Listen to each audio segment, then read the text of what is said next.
Hello and welcome to another video of CinemaScoped Perspectives, a show where we talk about movies, TV, games, stories, and even books. So, let's begin today's episode of The Last Duel.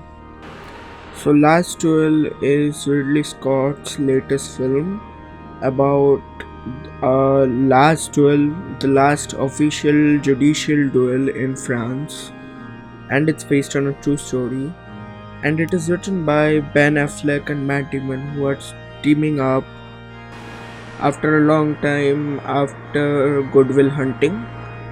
So, this story is Ridley Scott's another film about swordsmen. But is it as good as Gladiator?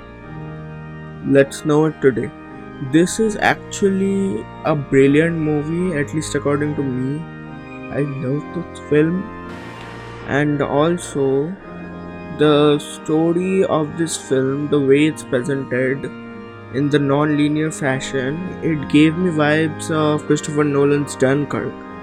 Like, Dunkirk showed one story but in three parts, in three quarters of the film, as like three perspectives from the plane, from the ship, and from the land.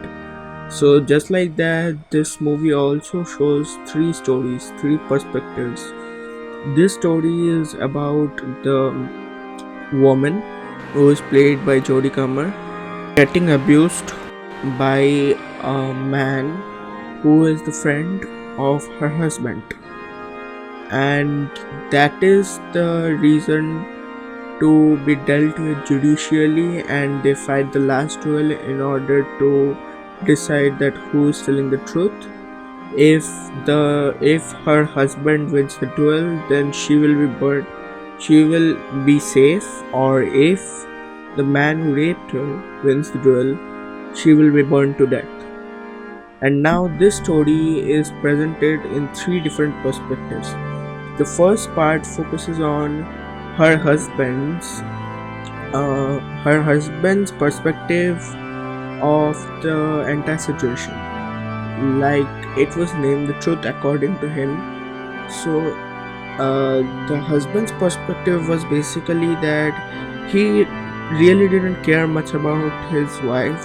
At the beginning he did, but afterwards he didn't really care much about his wife, and he fought the duel because he thought himself as a war hero, and he fought for his own ego and not really for the protection of his wife, and reckless as he is. And this became an excuse for his friend to do something like that to his wife. The second part of the story shows us the truth according to the guy. According to him, she showed him signs of telling her that she wanted that, and so he did what he did. And the third part of the story was the truth.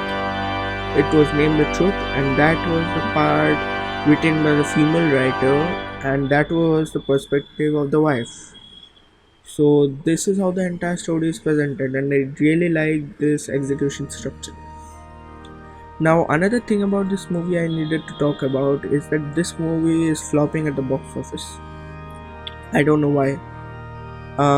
Actually, I know why. There are few many reasons. Like, it's not just the pandemic, and it's in the pandemic everyone is choosing movies specifically to which movies to be seen in the theaters.